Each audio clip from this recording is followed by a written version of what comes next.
Before we begin, take a moment to get comfortable. Let your arms go heavy, your breath slow. And as you listen, feel free to leave a comment sharing what time it is, where you are, and what city or village you're listening from. It's love to know. And if you'd like more quiet stories like this one, don't forget to subscribe so they gently appear when you need them most. Now, let's begin. The wind moves low across the plain, carrying with it a sound that is less a whistle than a long, hollow breath. You hear it press against the wooden walls of a cabin, rattling through loose boards, slipping in through cracks no blanket can seal. The moon hangs pale and distant, its light catching on frost that glitters across the hard ground. Each step crunches, slow and brittle, as though the earth itself has frozen solid beneath you. This is the Wild West, the 19th century, a land of endless horizons and nights that stretched cold and unforgiving. Winters here were brutal, a test not only of endurance, but of silence, of patience, of holding on through the long dark. You don't need to follow every word. Let the images drift softly, like fog, over the river. Inside, the smell of smoke lingers heavy, curling upward from a fire that is more ember than flame. Logs crackle faintly, their warmth swallowed quickly by the vastness of the night. Shadows dance against rough-hewn walls, stretching long and thin, as if they too are weary of the cold. Beyond the cabin door, snow lies deep, muffling every sound, holding the world in stillness. Families huddled close, bodies pressed together beneath quilts patched from whatever cloth could be spared. The cold seeped in anyway, curling under doors, crawling down from roofs, settling into bones. Some burned buffalo chips when wood was scarce, the smell sharp and bitter, filling rooms with a heat that was never quite enough. You don't need to hold on to every detail. Just let the crackle of fire and the crunch of frost settle softly in your thoughts. Out on the open trail, settlers wrapped themselves in wool and leather, breath rising in clouds that froze before fading. Horses stamped the ground, restless, against the bite of icy wind. The silence of the prairie was vast, broken only by the howl of wolves or the groan of wood in the cold. And as you linger in that stillness, with firelight fading, with snow pressing close against the walls, you may find yourself wondering, how did people survive nights like these when the land itself seemed determined to freeze every living thing in its grasp? The sound reaches you first, a long, low whistle of wind pressing across an open plain, rattling the wood of a small cabin, forcing itself through every crack between rough-hewn logs. The noise is constant, steady, almost alive, like some restless thing moving across the land. Inside, the air trembles with it. The boards of the roof creak, the shutters strain, the very floor shivers faintly under each gust. You feel it in the air that moves against your skin, dry and sharp, stinging at every place where warmth escapes. You smell wood smoke, heavy and faintly bitter, drifting low beneath the ceiling where it lingers with each exhale of fire. The flames flicker in the stone hearth, their glow orange and uneven, illuminating the shadows that stretch across the walls. The silence between gusts is brief, but when it comes, it feels deeper than silence, a stillness weighted by cold itself. And so, you are in the Wild West during a settler's first winter. Pause here. Imagine the people who came across the plains in wagons, their wheels breaking across frozen ruts, their hands raw from ropes and reins, their faces wind-burned. They had survived the journey, but the winter itself was a trial no less severe. They built cabins from sod, from logs cut rough, from whatever materials were at hand. The walls were thick, but never tight enough to keep out the breath of wind. The roofs leaked snowmelt. The floors turned hard with frost. To step outside was to face an endless horizon of white. A silence so vast it swallowed sound. If you're still listening, notice how horizon itself feels endless now. It's not comforting, not close, but wide, unbroken, carrying wind without pause. You don't have to remember each detail. Just let the sense of openness drift around you, like the cold itself. The settlers wrapped themselves in what they had: woolen coats worn thin, blankets patched and mended, buffalo hides traded from native people, shawls pulled tightly across faces, their boots stiffened in frost, their fingers stiffened in mittens too thin. The cabin gave shelter, but it was never enough. Nights were long, days short, the hours stretching with sound of wind pressing again. And so, their first winters were not seasons of quiet, but of endurance. Pause again. Picture a family gathered near fire. A man feeds logs into hearth, sparks rising as wood catches. A woman stirs a pot, hung low above flame, the scent of beans and corn, faint but rich. Children huddled together under quilt, their faces pale, their breaths visible in chill air. The room glows faintly, but beyond its circle, darkness waits. A sigh. The prairie moans with wind, snow piles high against the door, stars hidden by clouds. You hear faint crackle of fire, faint sigh of fabric shifting, faint cough of child. These sounds shape silence, but cannot fill it. The night is vast, endless. If you're still listening, notice how time itself feels slower here. Not marked by clocks, but by wind rising and falling, by wind rising and falling, by breath of those waiting for dawn. You don't need to measure it. Just let the rhythm itself drift like smoke curling upward. The shock of cold was not only physical, it was emotional, spiritual. Many settlers had never known such vast emptiness, such relentless weather. In Europe, in older towns of the East, there were neighbors close, walls thick, fires plentiful. But here, the prairie offered little. The wind came without barrier, the snow without end. The silence pressed on mind as much as body. To endure winter was to face loneliness, to feel how small one was beneath sky so wide. And so, the cold became teacher, humbling, shaping, pressing against every breath. Pause once more. Imagine night deepening. The family lies close together on pallets near fire, wrapped in every covering they own. The warmth of bodies mingles, their breath forming faint mist above them. The fire burns low, embers glowing. The man stirs once more, placing last log for night.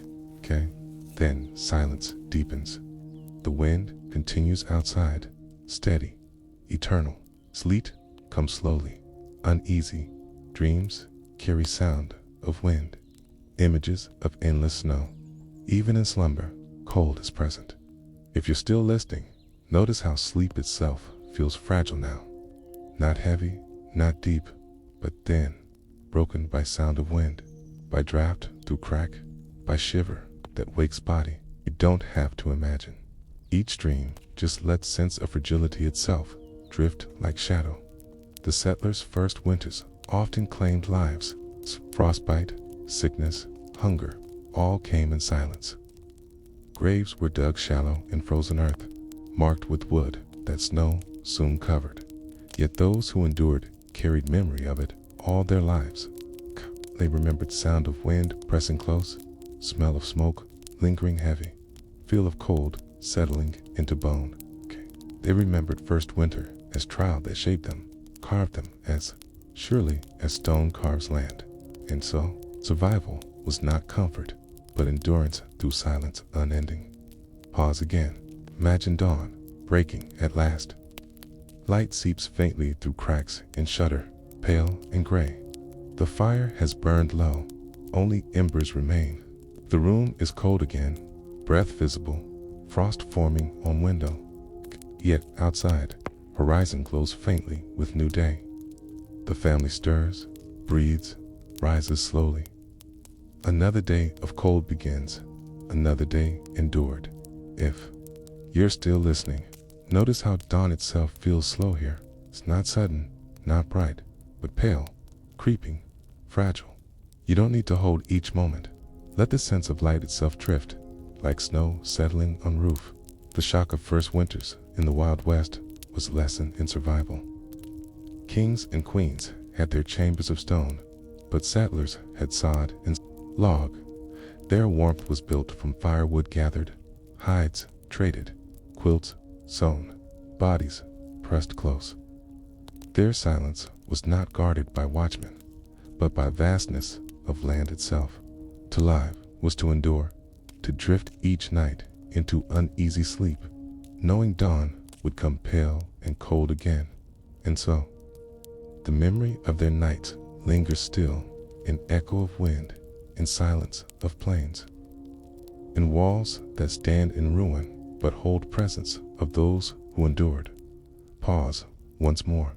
Imagine standing in such cabin now, centuries later. The walls leaned, the roof sagged, the hearth crumbled. Step inside, and silence is the same. You feel wind pressing. You smell faint trace of earth and wood. You hear emptiness echo. The room is empty, but it remembers, and you are left with reflection drifting softly, like frost across a window.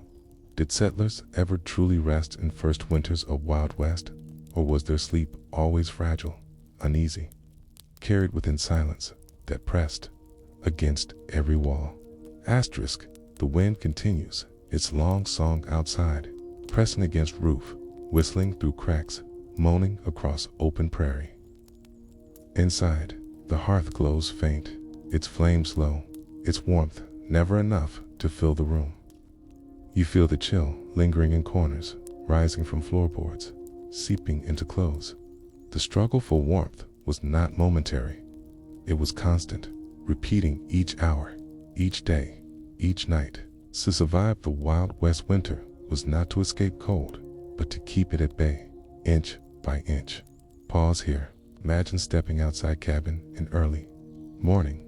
The horizon glows pale with dawn, snow crusted hard across ground, each step crunching sharply. The air is biting, so sharp it stings throat with every breath. Your hands ache instantly, even within mittens.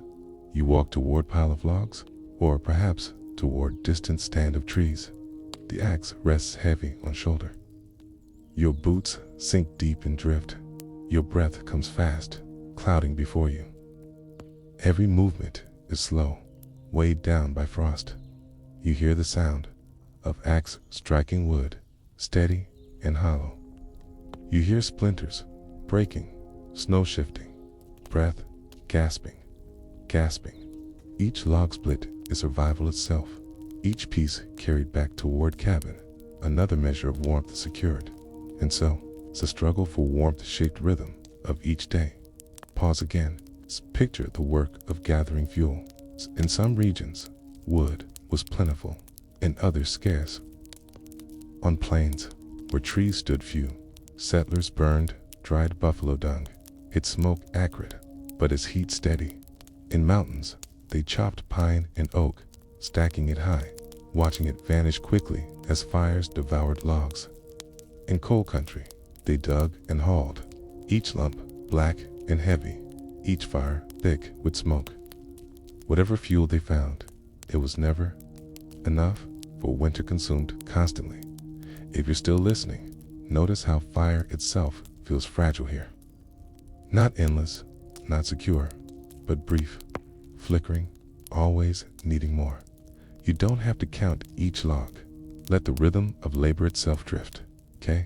Like axe striking wood, again and again. Inside cabins, stoves became heart of home.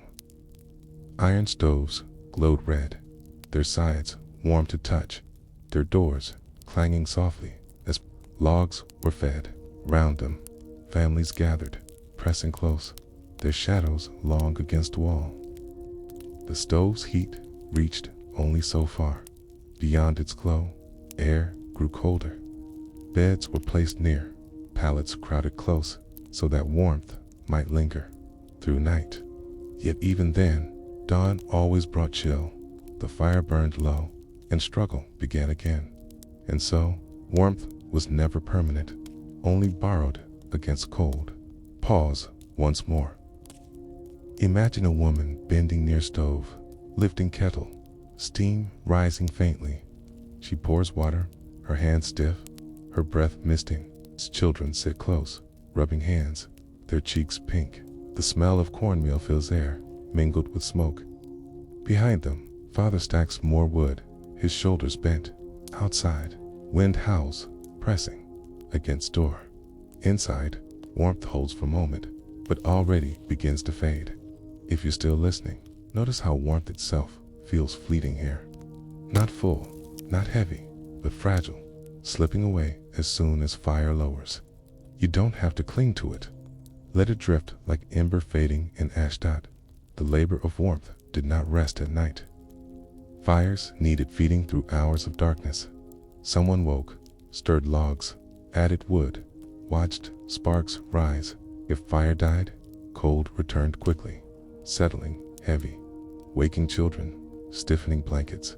Many mornings began with smoke of fire being coaxed again from embers, hands blackened, breath blowing gently until flame returned. Each fire was a small miracle, each ember precious. And so, warmth became rhythm of night as well as day. Pause. Again, picture midnight in cabin. Outside, wind shrieks across prairie, rattling shutters, moaning at roof. Inside, fire burns low, embers glowing faint. A man rises quietly, pulls cloak around him, bends at hearth. He stirs embers, adds wood, breathes until flame catches. The glow brightens, the warmth spreads faintly again. Children sigh, shift in quilts, their bodies easing back into rest. The man settles once more, eyes heavy. Silence deepens.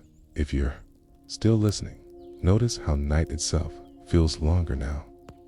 Not hours marked by clocks, but by fire dimming, by logs added, by warmth slipping and returning. You don't need to measure it. Let rhythm itself cradle you. The struggle for warmth was also burden on body. Fingers split from cold, backs ached from chopping, lungs burned from smoke. Yet labor did not stop, could not stop. To live was to continue to endure. Warmth was not luxury, but necessity, and each act of work carried weight of survival. And so, every log split, every fire fed, was a moment of life extended. Pause once more. Imagine dawn after long night. Fire has burned. Lo, only embers remain. The man rises again, splits more wood, the sound echoing sharp in still air. The woman stirs porridge, steam rising faint.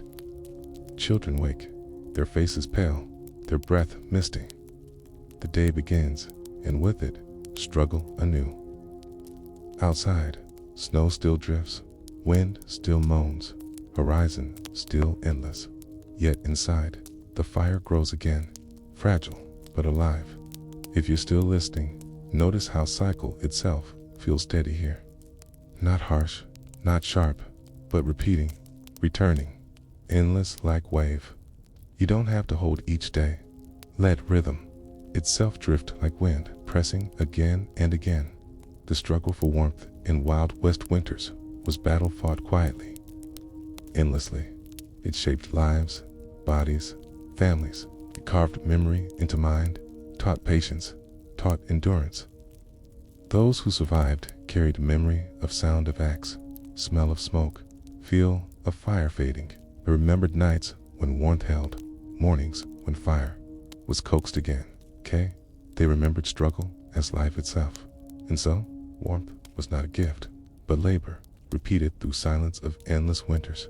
Pause once more. Imagine standing in ruin of cabin now. The stove was rusted, the hearth collapsed, the walls bare. Yet, you can almost hear it. Still faint clang of iron door, faint crackle of log, faint breath blowing ember to flame. The silence carries memory. The stone holds echo, and you are left with reflection drifting softly, like smoke lingering in rafters. Did settlers ever truly feel warmth in winter? Or did they only borrow it briefly, always knowing cold would return?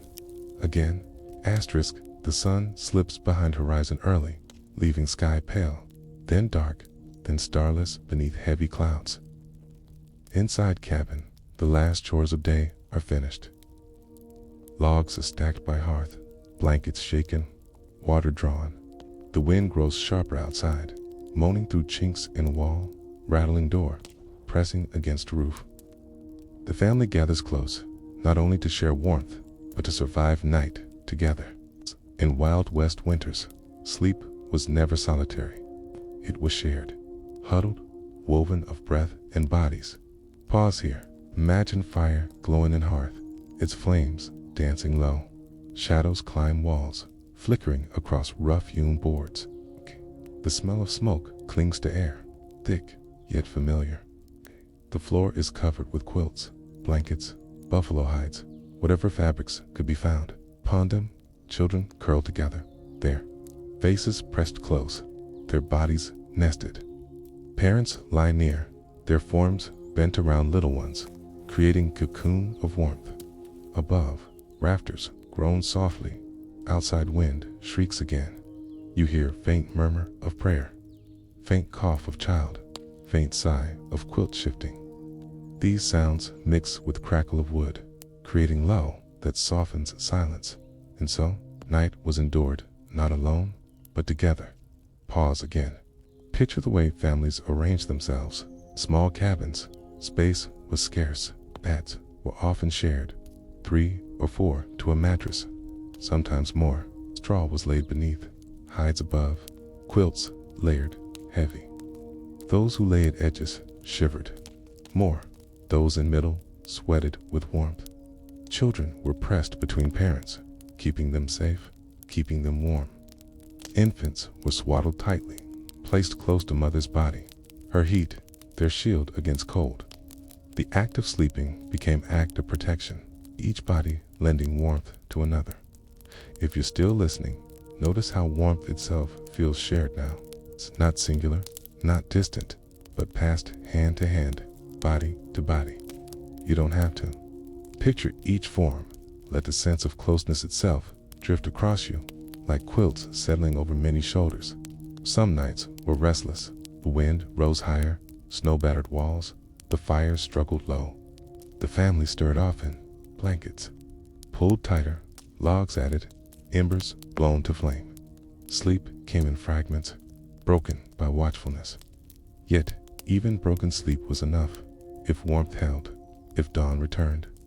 The rhythm of night was not heavy slumber, but drifting, waking, dozing again, always aware of cold pressing close. And so, nights were long, but always shared. Pause once more. Imagine midnight. The fire has dimmed, the room grown colder. A man stirs, rises, feeds wood to hearth. Sparks rise, glow bright for a moment, warmth spreading faint. Children shift beneath quilts, sighing softly. The mother soothes one who wakes, whispers lullaby, hums faint tune remembered from far away. Her voice is low, steady, folding into silence. The child drifts again. The mother settles back. The night continues. If you're still listening, notice how sound itself feels softened here. Not loud, not heavy, but faint, like hum across still air. You don't need to follow each word. Let rhythm itself cradle you, as lullabies once did. There were rituals too.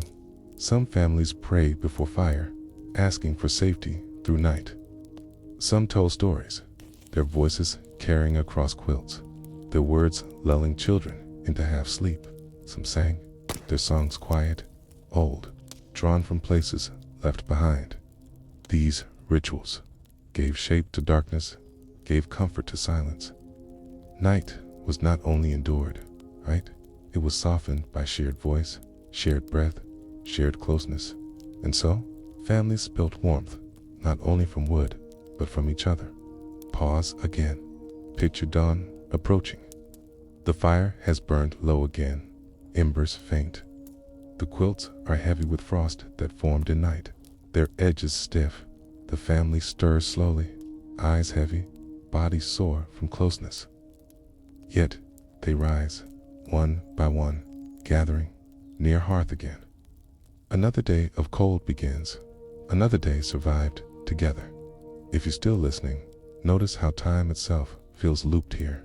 Night repeating, day repeating, each blending into rhythm of endurance. You don't need to mark each let cycle itself. Drift like wave against shore. The huddled nights of Wild West settlers remind us that survival was communal. The cold could not be faced alone.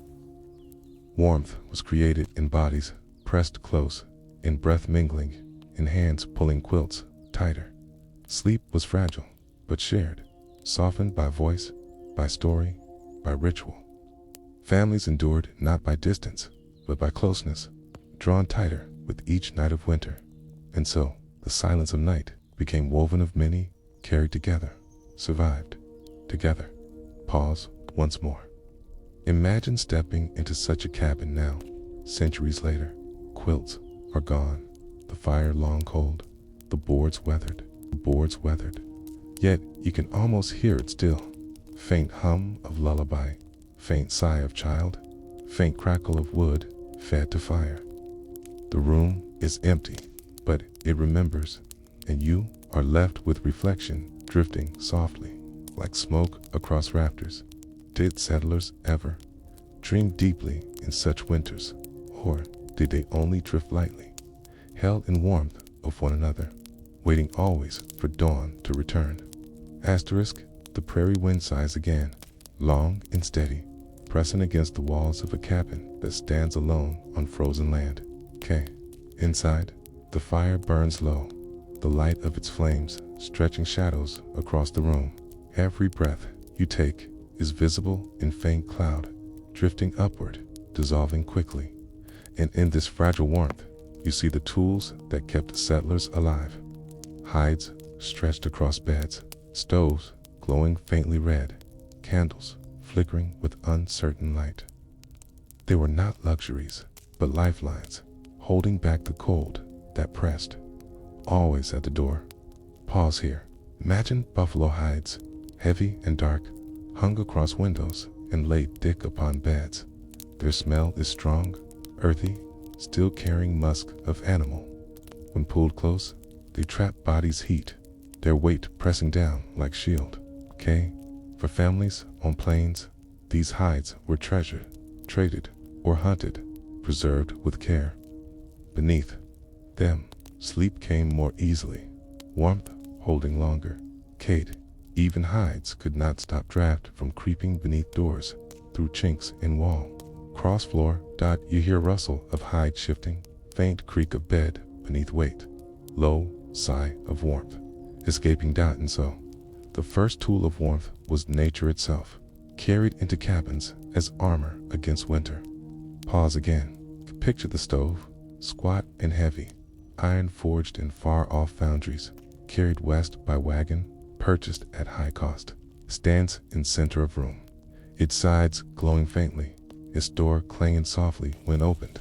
Logs are fed through, sparks rising as wood catches. Heat radiates outward, warming faces, stiffening hands. Families gather near, pressing close to stove, their chairs angled toward it, their bodies stretched nearby. Yet beyond its circle, air remains cold, shadows deep. The stove is heart of home, but its warmth is never wide enough. If you're still listening, notice how fire itself feels fragile here. Not endless, not complete, but limited, reaching only so far. You don't have to follow each spark. Let the rhythm of glow itself drift, like ember fading to ash. Candles added light, but little heat. Their flames flickered across walls, illuminating faces, casting shadows, made from tallow or beeswax. They carried scent of smoke, of wax melting, of faint sweetness. Children watched flame dance, its glow small but steady. At night, when stove dimmed, candle-guided hand softened silence, gave shape to darkness. Its warmth was more in spirit than in body. And so, light itself became tool of survival, easing fear, softening night. Pause once more. Imagine family gathered by these tools. The father places log and stove. The mother stitches by candlelight. The children nest beneath hides. Their shadows flicker across walls, their faces pale but calm. The room is hushed except for crackle of wood, sigh of wind, hum of thread pulling through cloth. Beyond walls, snow drifts higher, but inside, warmth holds, fragile but alive. If you're still listening, notice how atmosphere itself feels layered here. Fire glowing, hides heavy, candles flickering. Cue. Need to hold each detail. Let the sense of protection itself drift around you. The tools of warmth were born of adaptation. Some families used bricks heated in fire, placed at foot of bed, wrapped in cloth. Others filled bottles with hot water, placing them beneath quilts. Stones were baked in hearth, then set along benches, radiating heat slowly. Each method was small, each relief brief, yet combined they formed a barrier against cold. Innovation was constant, necessity demanding invention, and so survival was crafted from many small tools, each holding cold at bay for a moment more. Pause again. Picture a mother lifting hot brick from fire, wrapping it carefully, placing it beneath quilts where children lie. Their faces relax, their bodies ease. A father adjusts hide across door, sealing draft. A candle flickers near, its flame bending in faint breeze. Together, these acts weave cocoon, fragile but strong enough to last until dawn.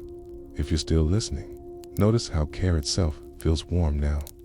Not heat of fire, but warmth of gesture, of effort repeated night after night. You don't need to recall each act. Let the rhythm of care itself cradle you. Buffalo robes, iron stoves, candles, each became part of daily ritual.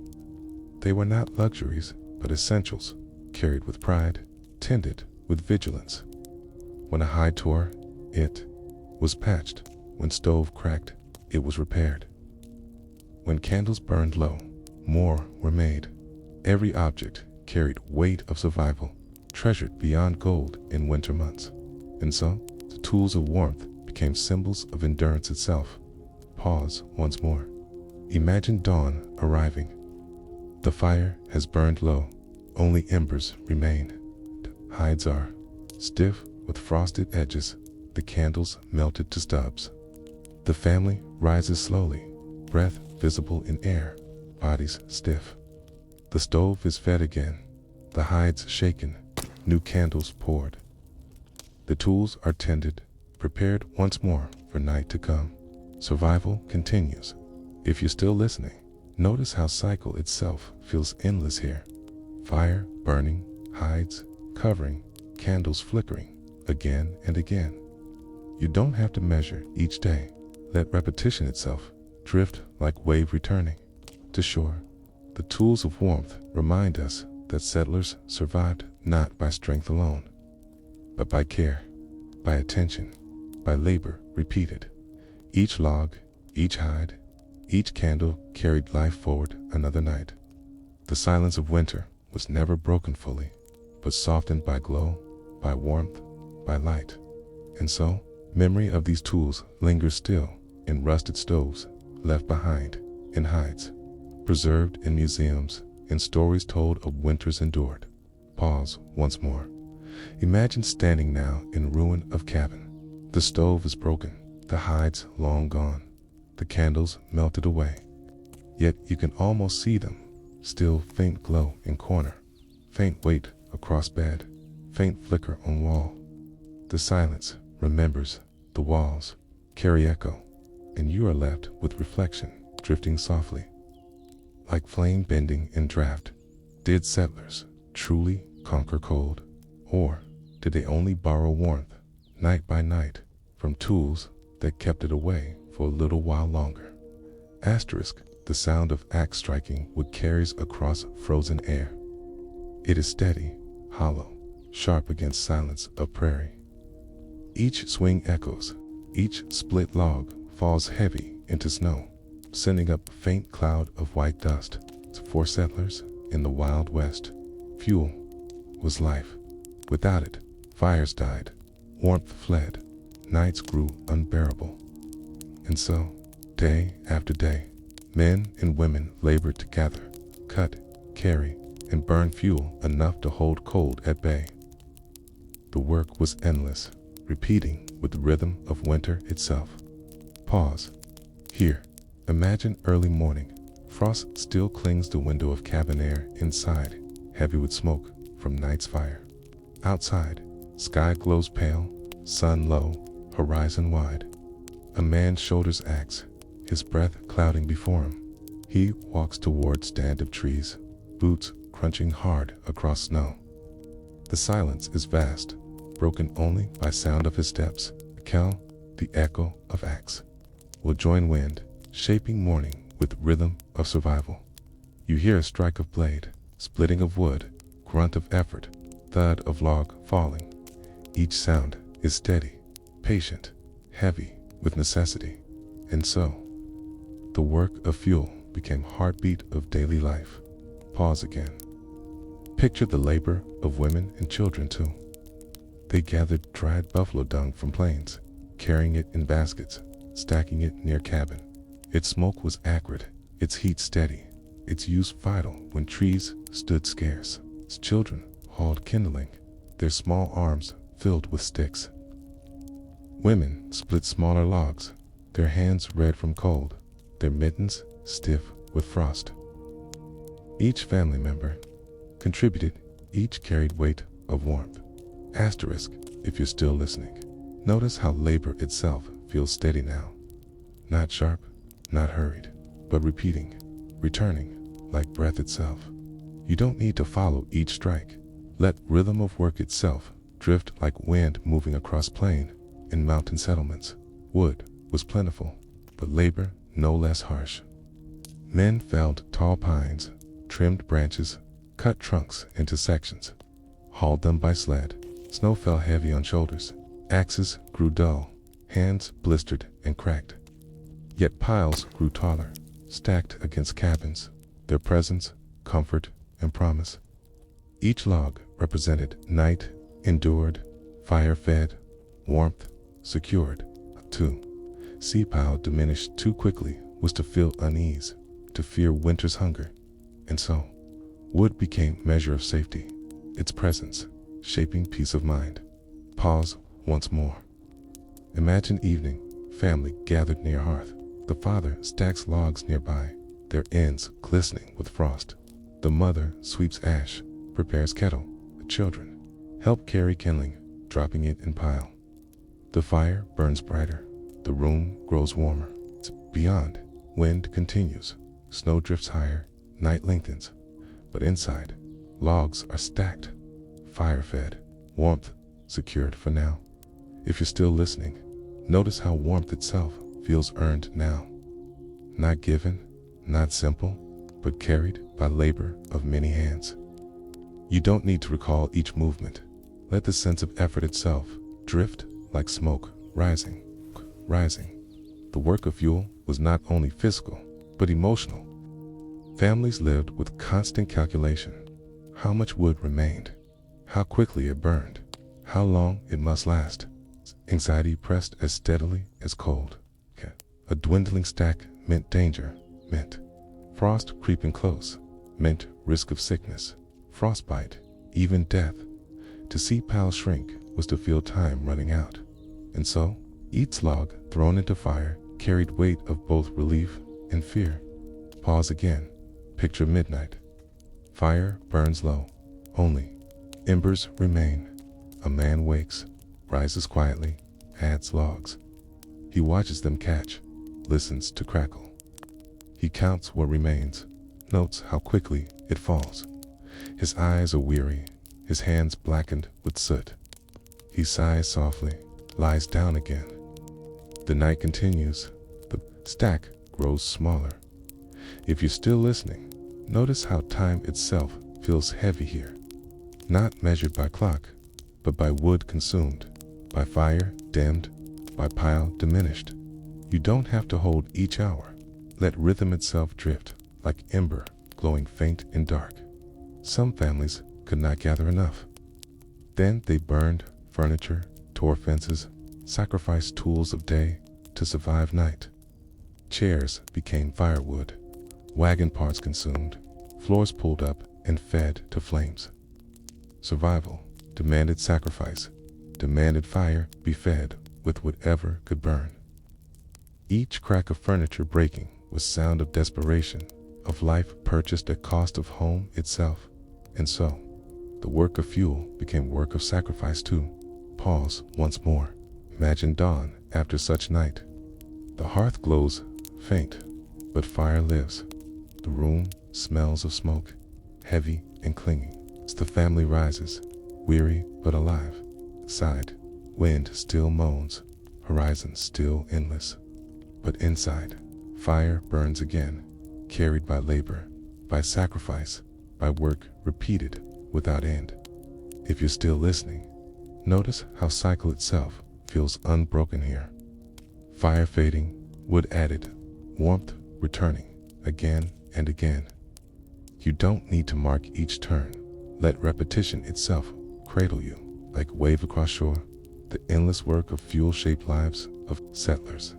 It carved strength into bodies, patience into minds, memory into families.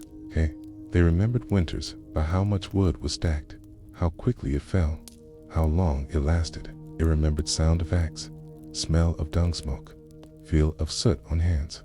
Survival was not dramatic, but steady, slow, shaped by rhythm of fuel consumed and gathered again. And so, warmth was not luxury, but labor, endured with silence of endless nights. Pause once more. Imagine standing in ruin now. The wood pile is gone, the stove rusted, the hearth cold.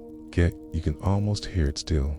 Faint strike of axe, faint creak of slat, faint sigh of log falling. The silence carries memory.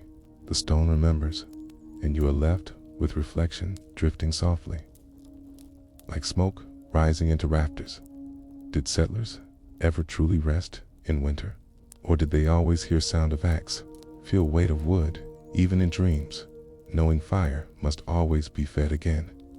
Asterisk, the night settles deep across prairie, stars veiled by heavy clouds, wind pressing low against earth. Inside cabin, darkness folds in quickly.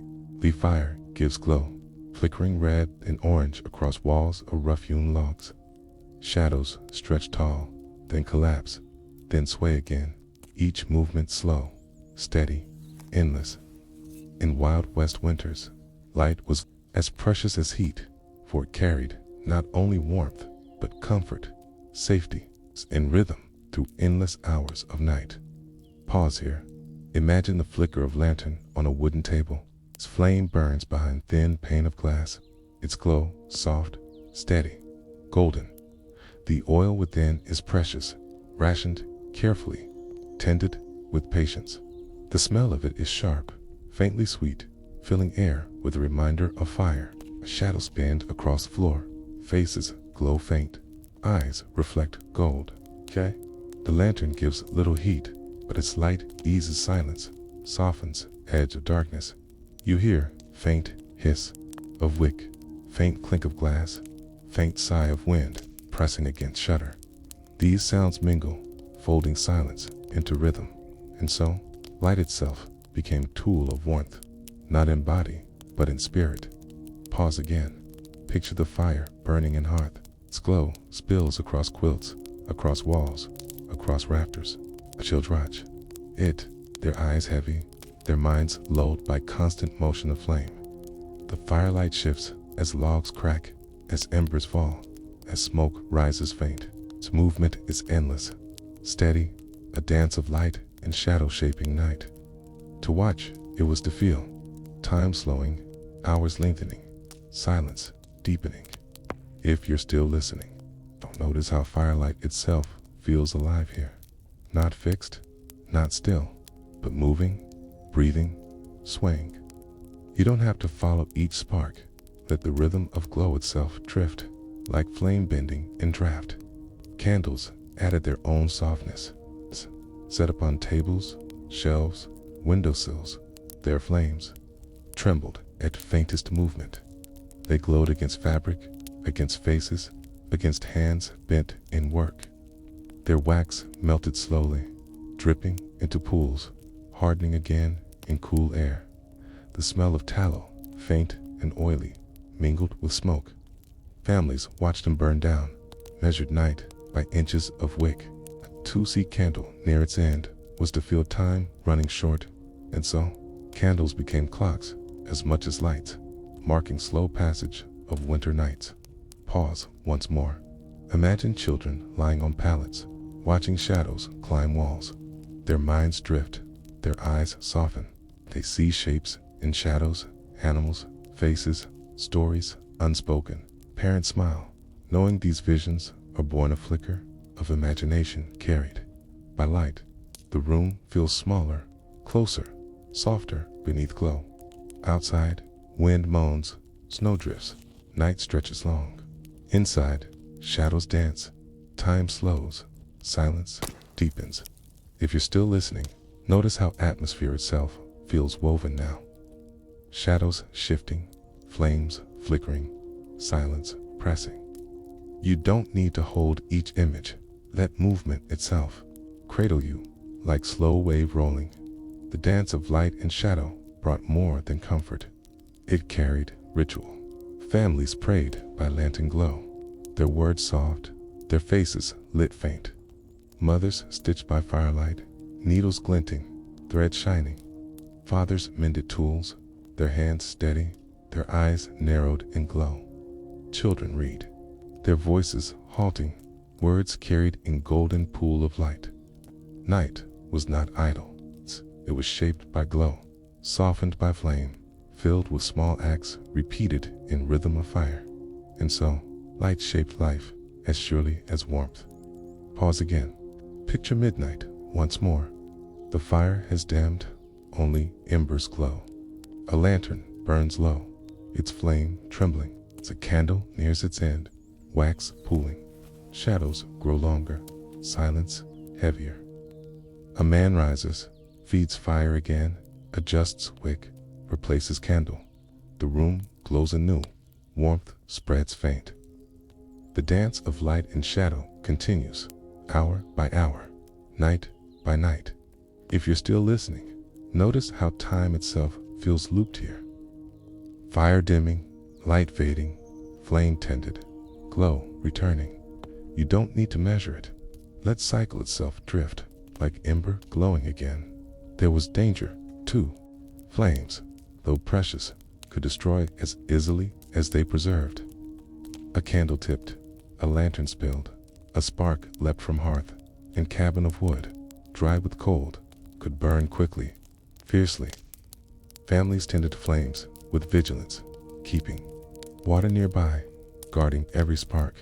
Fear of fire lived alongside need of it, shaping careful rituals of night. And so, each light was both savior and threat, comfort and risk. Pause once more. Imagine dawn approaching. Lanterns burn low, candles melted, fire smolders faint. Light from sky seeps pale through frosted window, softening room. Shadows retreat, glow fades. The dance of night ends, replaced by day's cold brightness. Family rises, weary but alive, their memories of flicker lingering in eyes. Another night endured, another light carried through darkness. If you're still listening, notice how memory itself feels layered now. Shadows remembered, flames imagined, silence folded into glow. You don't need to recall each. Let persistence itself drift like smoke, rising slow. The dance of light and shadow in Wild West winters reminds us that survival was more than heat.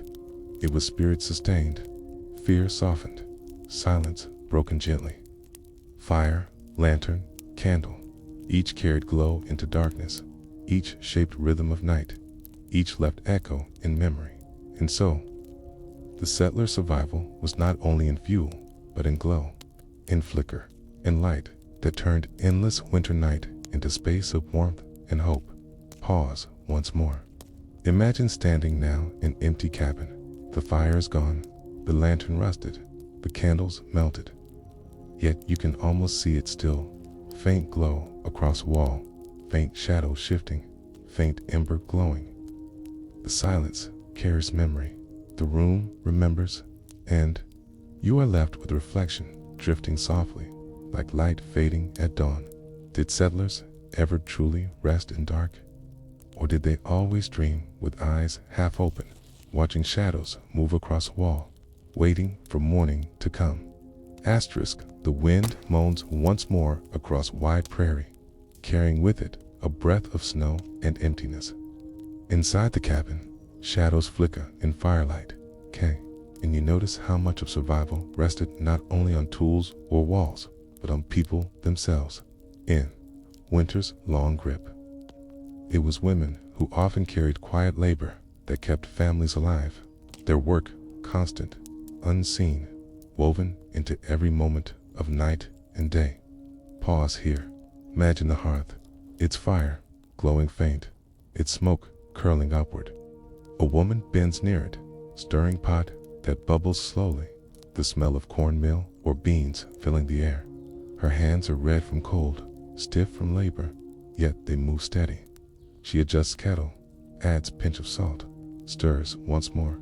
Around her, children huddle close, their faces pale, their eyes following her every motion. The room is warm only near fire, but her presence steady silence. You hear faint scrape of ladle, faint sigh of pot boiling, faint crackle of logs splitting in fire. These sounds form rhythm of winter survival, soft, steady, repeated. And so, women's labor became heartbeat of cabin and cold. Pause again. Picture the endless tasks. Quilts must be mended, patches sewn from scraps, stitches small and careful. Hides must be softened, their edges tied, their weight spread across. Beds. Bread must be baked, beans soaked, milk warmed. Each task alone is small, but together they weave life through silence of season. The work begins before dawn and ends after dark, yet it never ends truly, for night brings new needs, new cries, new burdens to meet. If you're still listening, notice how rhythm itself feels steady here, not sharp, not rushed, but flowing, like breath carried through silence. You don't need to count each task. Let the sense of continuity itself drift like smoke above fire. The cold pressed hardest on women carrying infants. Babies were wrapped in swaddles of wool and hide, held close to body for warmth, their breath mingling with mothers. Nights were long, broken by cries, by feeding, by shifting blankets. Mothers endured sleeplessness, hunger, cold, yet pressed on, their body shields against frost. To hold child through night was to carry life itself, fragile but enduring. And so, survival passed from body to body, mother to child, warmth shared with patience. Pause once more. Imagine night in cabin. Fire burns low, embers glowing faint. Children stir, blankets shift. A baby cries softly. The mother rises, her face pale in firelight, her hands trembling but steady. She lifts child, soothes it, rocks it gently. Voice hums low tune, soft as a whisper, folding silence into rhythm. The baby quiets, rests again. She returns to bed, her breath heavy, her body weary. Night continues, her labor unseen yet endless. If you're still listening, notice how sound itself feels softened here. Lull of voice, sigh of breath, hum of silence around.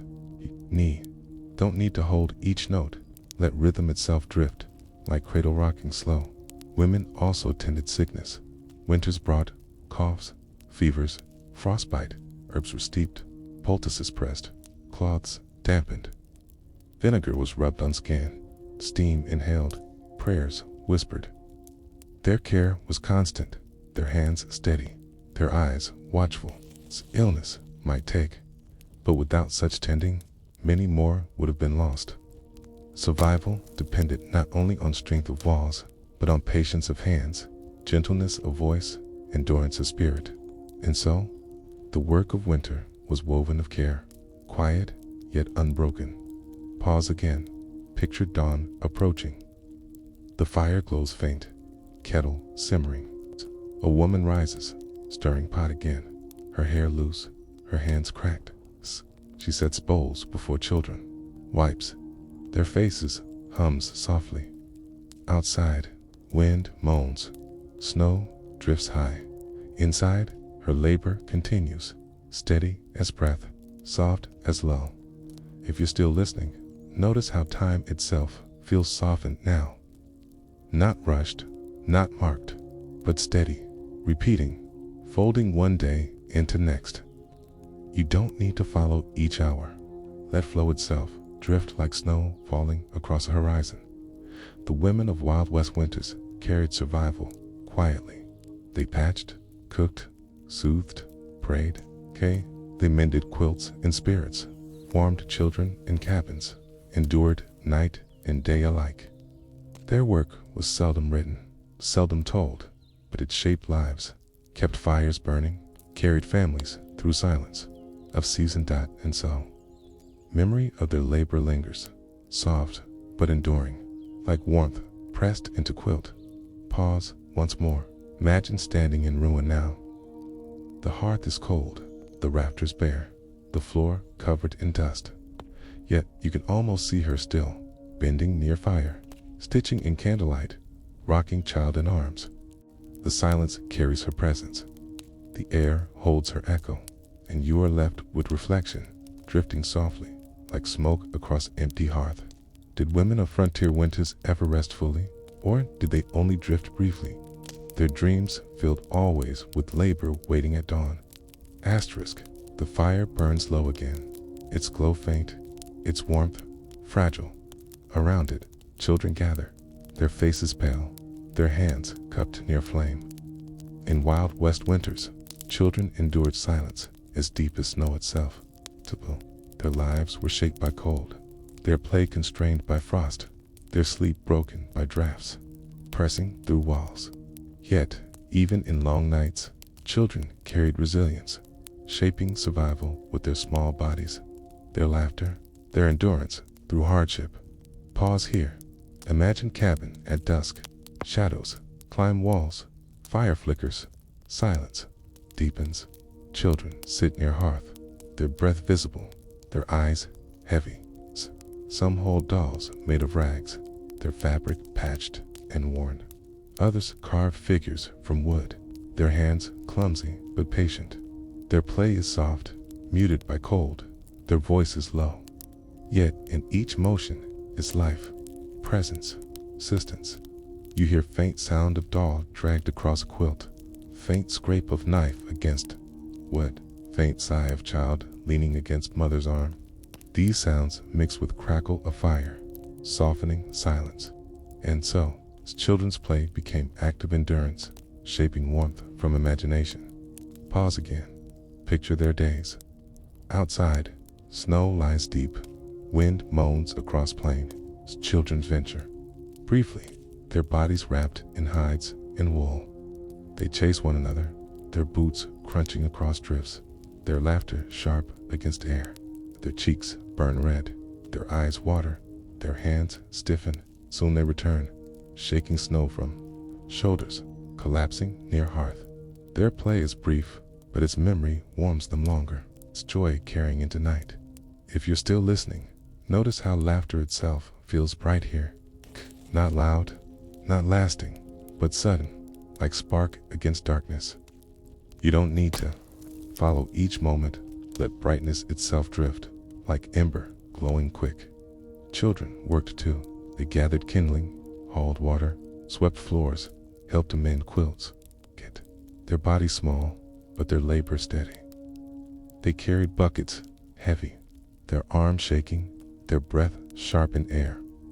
They bent near hearth, blowing softly at embers, their faces glowing red in light. They carried hides, stitched fabric, split twigs for fire. Each act was contribution, each motion survival. And so, childhood on frontier winters was shaped not by idleness, but by labor softened with play. Pause once more. Imagine evening. Fire glows bright again, fed with wood. Children sit near, their bodies pressed close, their eyes wide. A parent tells story, their voice low, carrying rhythm of old country, of memory beyond plains. The children listen, their minds drifting, their faces illuminated by flame. They dream of warmth, of lands without snow, of nights without wind. Their eyes close, their heads lean against quilts, their bodies ease into sleep. If you're still listening, notice how story itself feels soft here. Not sharp, not urgent, but drifting, folding into silence. You don't need to recall each word. Let rhythm itself cradle you like lullaby humming. Children endured sickness too. Others carried fevers, coughs, frostbite. Small bodies weakened quickly, yet often recovered with resilience beyond measure. Mothers tended them, fathers prayed, siblings shared warmth. Beds were crowded, quilts heavy, breath mingled in closeness. Many did not survive, but many did, their strength growing, their spirits forged in silence of winter. And so, resilience of children became light within darkness, hope within silence. Pause again. Picture dawn. The fire burns low, the room pale with first light. Children stir, their faces pink, their hair tangled. They stretch, yawn, smile faintly. The day begins anew. Chores waiting, cold, pressing, but their laughter will echo again. Their play will brighten silence once more. If you're still listening, notice how cycle itself feels gentle now. Day returning, night ending laughter, fading, then rising again. You don't have to measure each. Let rhythm itself drift like snow falling slow. Children of Wild West winters carried memory of hardship into lives beyond. They remembered sound of wind, feel of quilts, taste of beans, smell of smoke. They remembered huddling close, playing briefly, working steadily. Their resilience shaped generations. Their endurance carried into memory of families. To be a child in frontier winter was to learn silence, patience, strength. And so, their survival was not only in body, but in spirit, carried forward into time. Pause once more. Imagine empty cabin now. The toys are gone, the quilts decayed, the hearth collapsed. Yet you can almost hear them still faint laughter against walls, faint scrape of wood toy, faint sigh of child drifting to sleep. The silence carries their presence, the room remembers, and you are left with reflection drifting softly, like laughter echoing faint across distance. Did children of Wild West winters ever truly know carefree joy?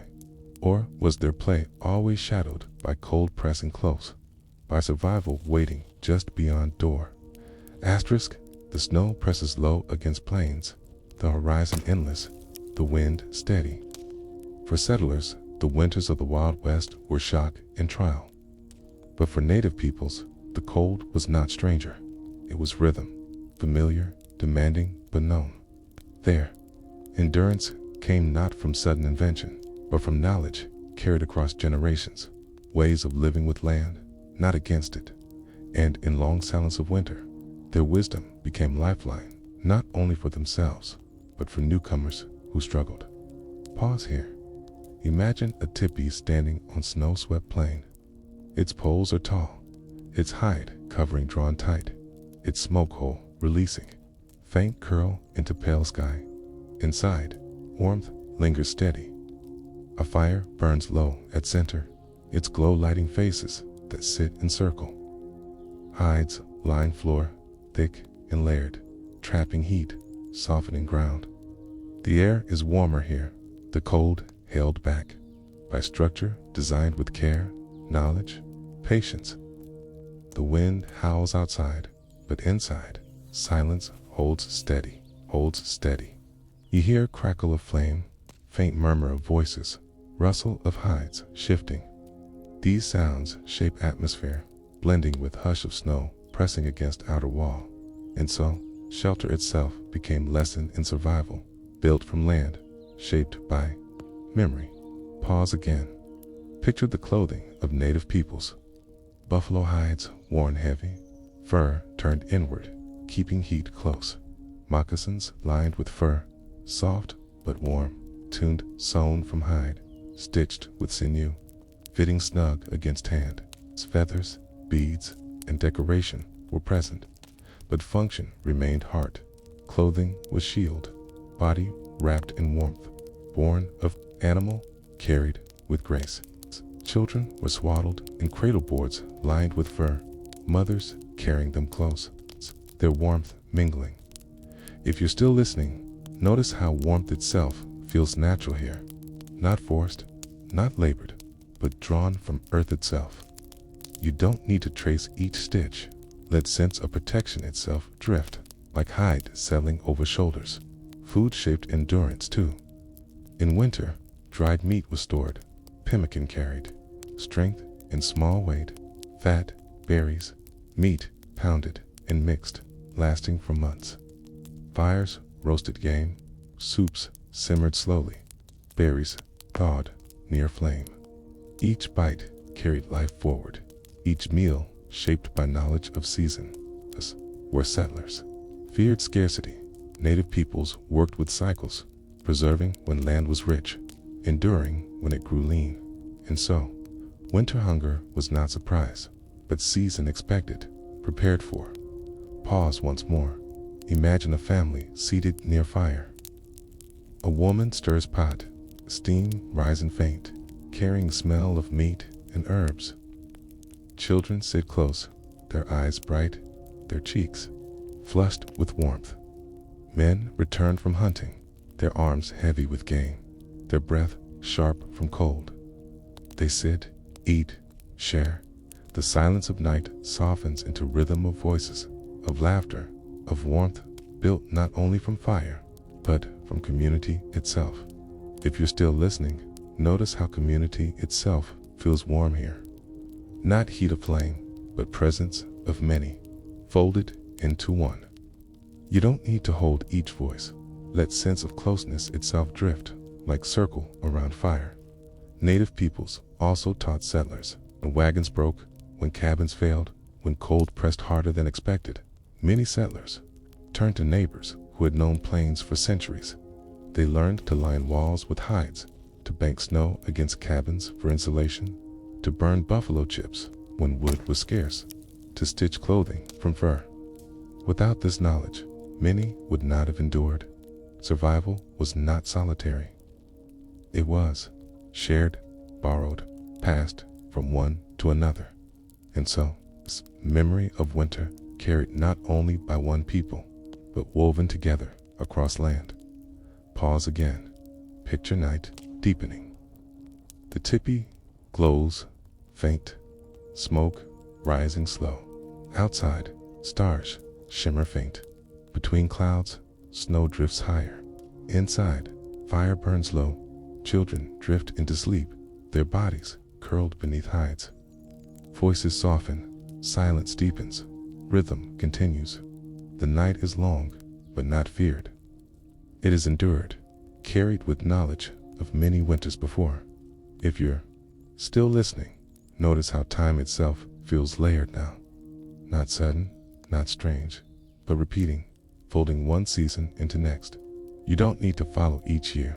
Let sense of continuity itself drift, like snow returning again. The knowledge of native peoples shaped survival, not only in their own lives, but in memory of land itself. Their ways of building, dressing, storing, eating, all grew from cycles of earth, not from fight against it. Their winters were harsh, but not alien. Stem, silence of night was not emptiness, but rhythm, presence, echo of generations. And so, endurance became more than survival. It became harmony, patience, understanding. Pause once more. Imagine standing in such a place now. The tippy's gone, the hide's taken, the fire cold. Yet, you can almost hear it still. Faint murmur of voices, faint crackle of flame, faint rustle of hides. The silence carries memory. The land remembers, and you are left with reflection drifting softly. Like snow across open plain, did settlers ever learn fully from knowledge of those before them? Or did they always carry struggle heavier, never seeing how winter might be endured, not in fight, but in rhythm shared with land itself? Asterisk. The sun slips quickly behind the horizon, leaving prairie bathed in dim glow that fades almost at once. Night arrives not gently, but heavily, folding across land with weight that seems endless. In winter, nights stretched long, longer than many settlers had ever known, and it was within this darkness that survival became more than a matter of fire and food. It became a trial of mind and spirit, a test against silence, against isolation, against the vast, pressing weight of time itself. Pause here. Imagine cabin lit only by faint fire and hearth. Its glow is orange, flickering, shadows stretching and collapsing across walls. Beyond its circle, corners vanish into black. The single window is covered with hide, shutting out wind, shutting out starlight. Side. The air is heavy with smoke, with breath, with weariness. The family lies close, wrapped in quilts, their bodies pressed together, yet sleep comes slowly. The darkness feels wide, deep, without end. You hear faint crackle of fire, faint sigh of quilt shifting, faint groan of rafter and wind. These sounds form rhythm of night, soft but constant, marking hours that pass too slowly. And so, the long nights became burden not only of cold, but of endless time. Pause again. Picture the way settlers measured these nights, without clocks, hours stretched, uncertain. Some marked time by candles, their flames burning down inch by inch. Others counted logs fed to fire, each lasting a span. But often, hours were felt, not counted, felt in weariness, in silence, in ache of body pressed too long against the floor. The night became ocean without shore. Each wave of wind, another reminder of distance from dawn. If you're still listening, notice how time itself feels slower here, not moving in leaps, but stretching, folding, echoing. You don't have to count each hour. Let sense of slowness itself drift like shadow across a wall. Insomnia pressed hard. Many lay awake, eyes open and dark, listening to wind moan, to fire crack, to breath of children's thoughts wandered of crops waiting under snow, of debts unpaid, of families left behind. Fear crept in, of sickness, of hunger, of cold itself pressing closer. To lie awake was to feel a weight of silence heavier than blanket, to feel mind sharpened by emptiness. Some prayed, some hummed, some whispered to themselves. Few slept deeply, and so the nights became long, not only in hours, but in restless minds that carried them. Pause once more. Imagine a man lying awake near fire.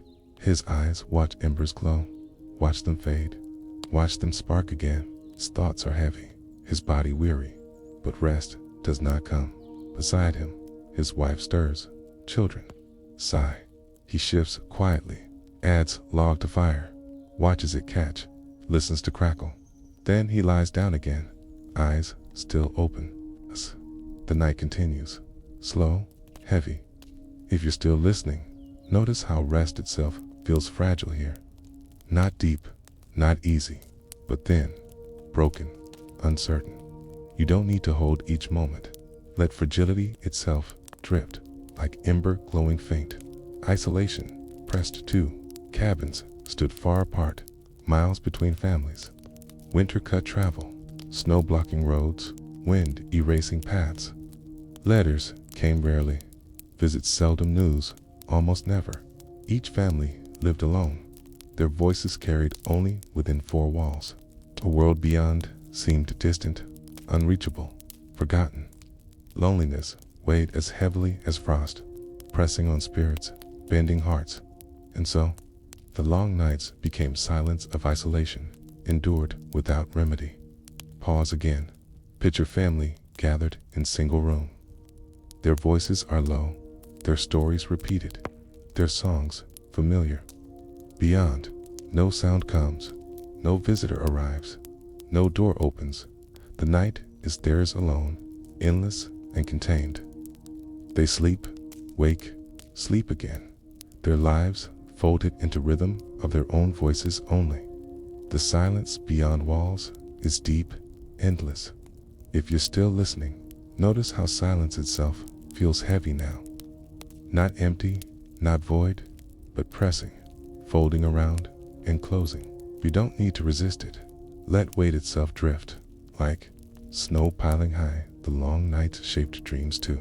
Sleep, when it came, carried images of warmth, of spring, of light.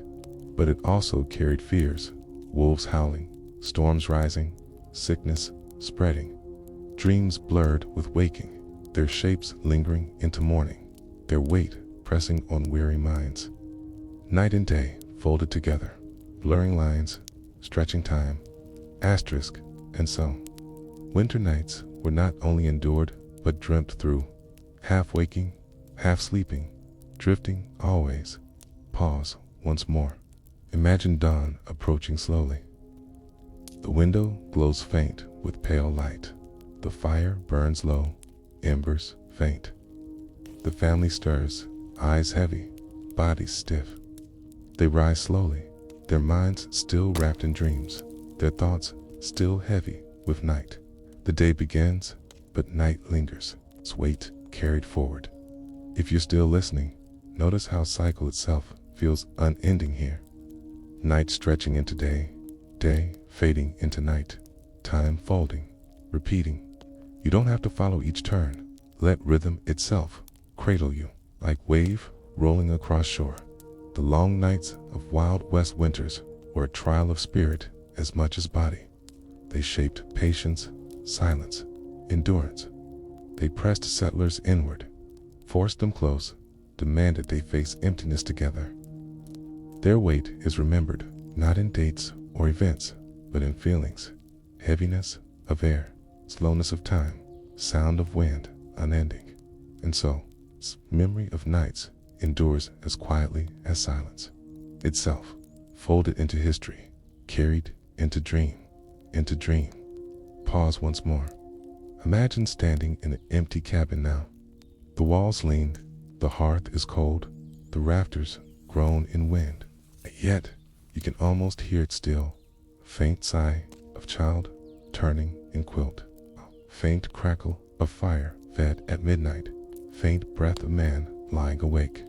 The silence carries memory. The room remembers. And you are left with reflection drifting softly, like shadow fading at dawn. Did settlers ever truly escape the weight of long nights?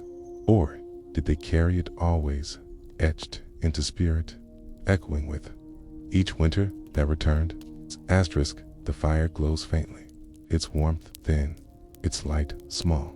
Around it, a family lies close, their quilts heavy, their bodies pressed together. What as night stretches long, another weight presses just as hard as cold. The ache of hunger, steady, hollow, unrelenting. In Wild West winters, when snow cut off roads and winds buried trails, food was scarce. The long nights were not only cold but empty, each hour echoing with stomachs growling, each dawn arriving with worry of what meal could be made next. Pause here. Imagine cabin cupboard, its shelves thin, sack of beans half empty, a jar of flour nearly gone, a strip of dried meat hanging stiff. The mother measures portions carefully, her hands slow, her eyes calculating. She counts meals ahead, her mind heavy. The family eats less, each portion smaller, each bite stretched. Hunger presses quietly, not in drama, but in constant whisper, carried through every day and every night, you hear a faint scrape of ladle against pot, faint sigh of spoon stirred through thin stew, faint cough of child waiting, eyes wide. These sounds blend with crackle of fire, forming rhythm of survival. And so, hunger became companion of cold, pressing with silence, endured with patience. Pause again. Picture the meals themselves. Beans simmered slowly, their scent filling air, though pot held more water than grain. Cornmeal boiled into mush, eaten plain, its taste dull, its warmth brief.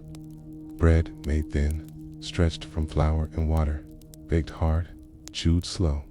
Meat rare, saved for children, boiled until flavor faded. Salt precious, sugar nearly gone. Each meal simple, spare, repeated until taste became memory of winter itself. If you're still listening, notice how food itself feels plain here, not rich, not full, but thin, steady, sustaining just enough. You don't need to imagine each taste. Let simplicity itself drift, like steam rising faint from pot. Hunger grew worse as winter lengthened. Some families rationed too tightly, their bodies weakening though food remained. Others rationed poorly, supplies dwindling before spring arrived. Decisions carried weight of life and death. Parents ate less so children might eat more, their bodies thinning, their faces pale. Children sometimes cried at night, their stomachs aching, their voices soft. Mothers soothed them, offered water, whispered promises of spring. And so, hunger carved itself into a rhythm of night, as steady as wind outside. Pause once more. Imagine midnight in cabin. The fire burns low, embers faint. A child stirs, whispers softly, asking for food. The mother rises, her face weary, her eyes sad. She pours water into cup, hands it gently, strokes child's hair. The child sips, drifts again into uneasy sleep. The mother sits near fire, her own stomach hollow, her thoughts heavy.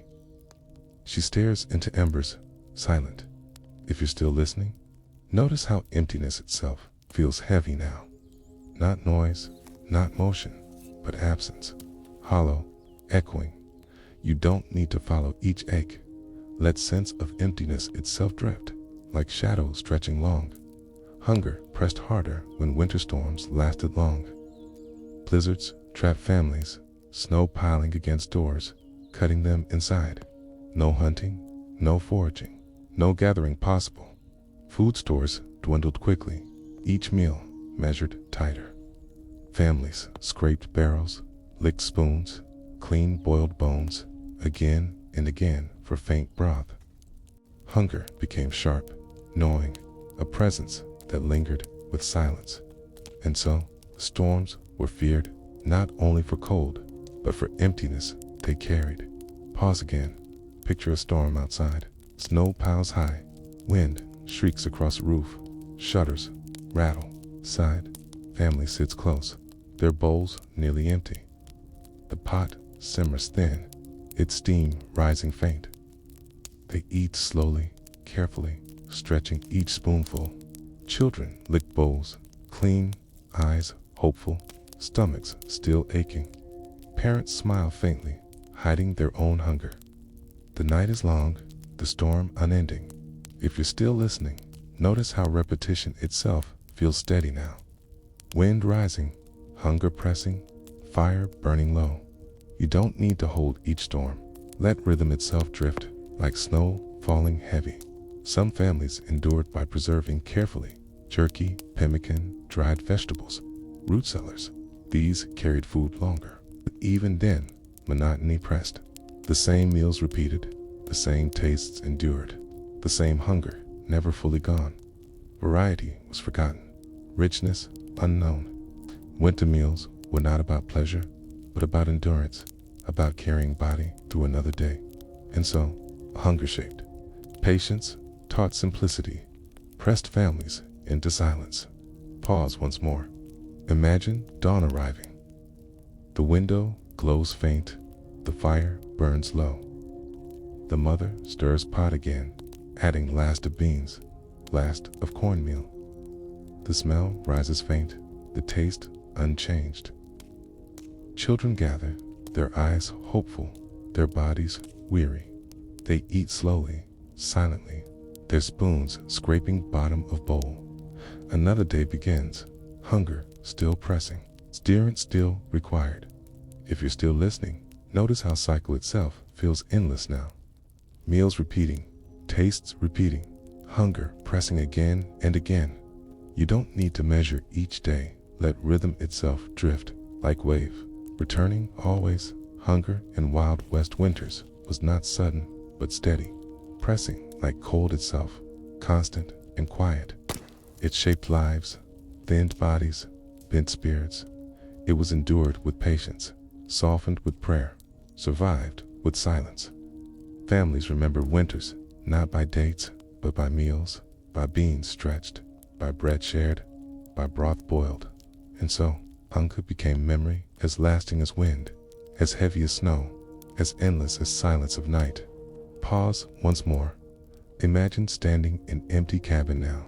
The shelves are bare, the hearth cold, the floor covered in dust. Yet, you can almost hear it, still faint scrape of spoon against pot. Faint sigh of child, asking softly, faint whisper of mother's soothing hunger.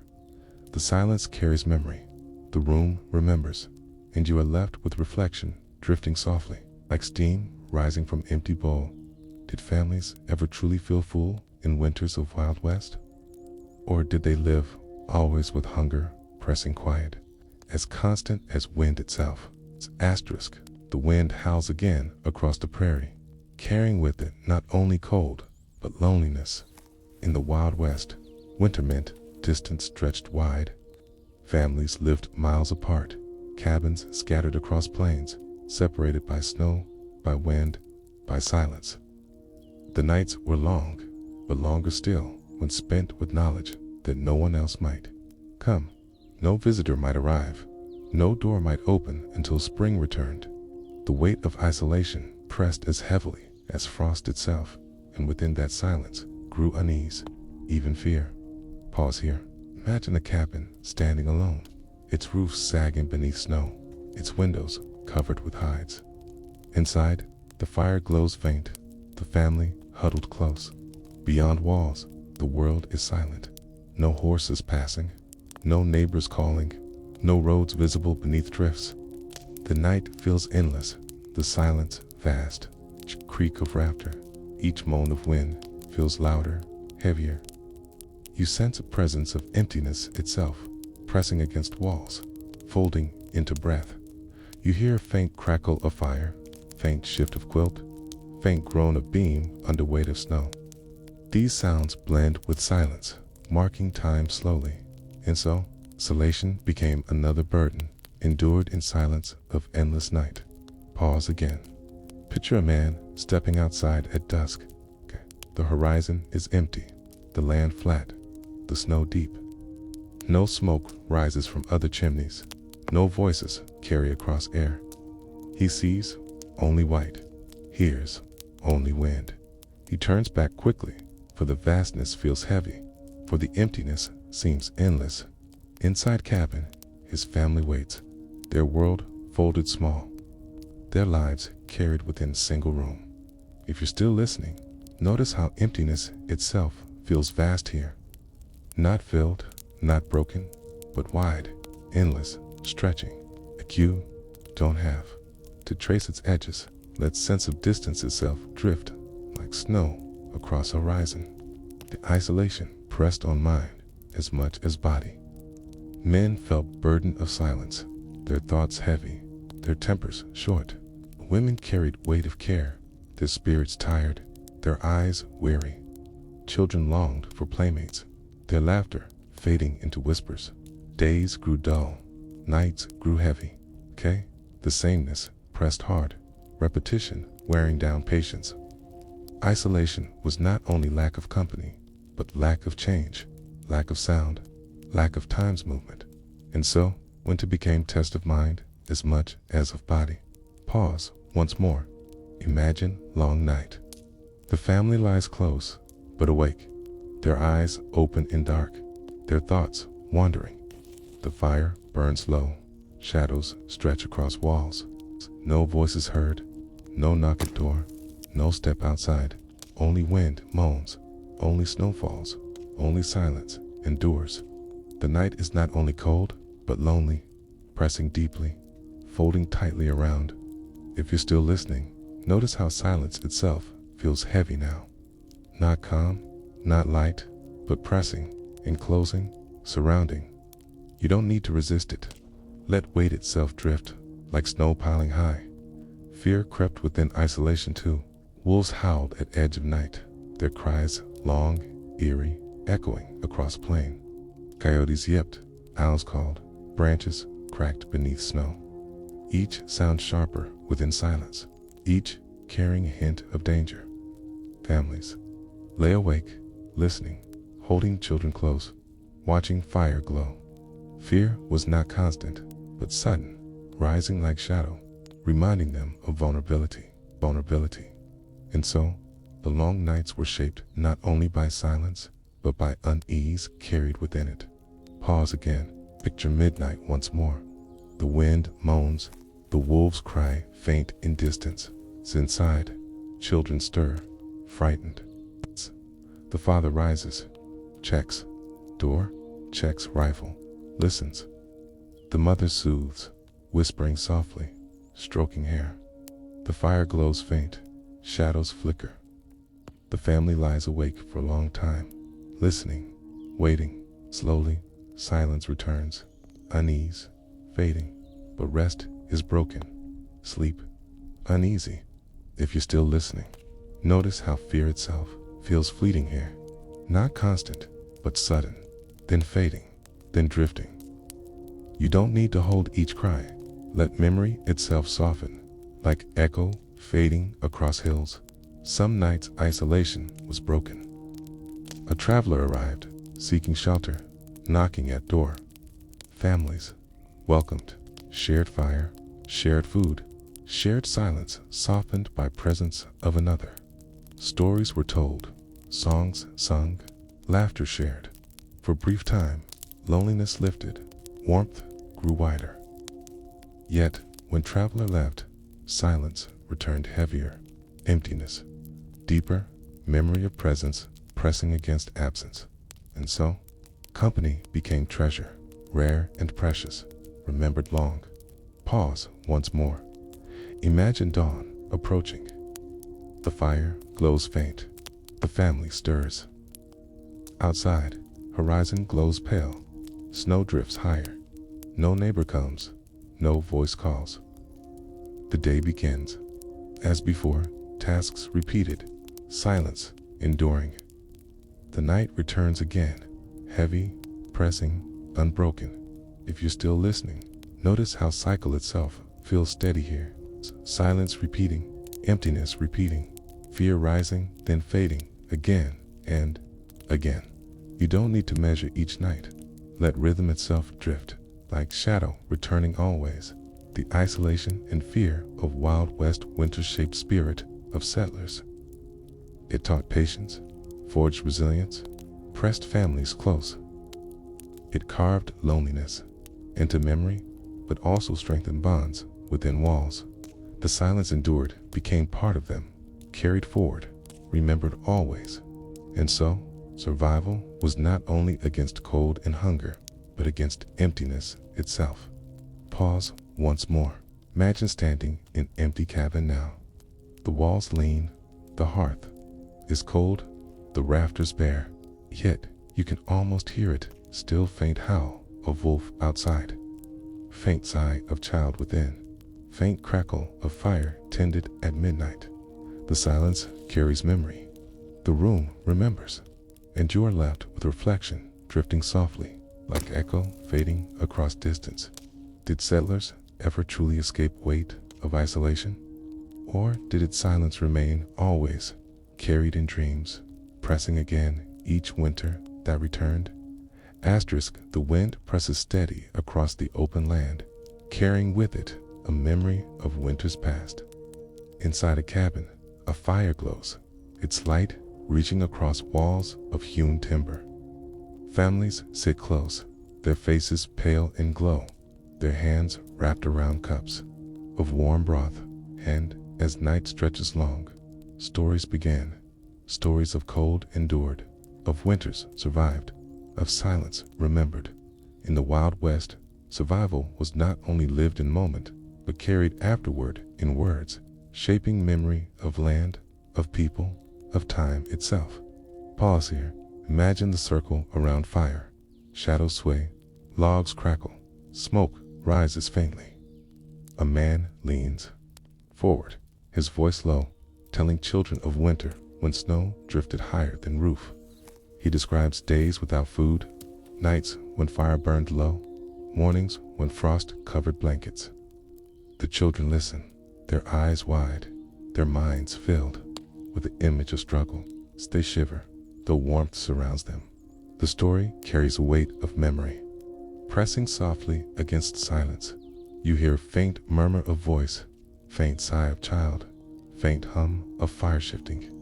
These sounds blend, forming rhythm of storytelling, and so memory of cold became story told again and again beside flame. Pause again. Picture stories of neighbors, of travelers, of strangers lost in snow. Families told of men found frozen near trails, of women who carried children through storm, of herds that perished when drifts grew high. These stories were not told for fright, but for memory, reminders of hardship, lessons in endurance. Children learned patience, caution, resilience through these words. The silence of night carried not only present, but past.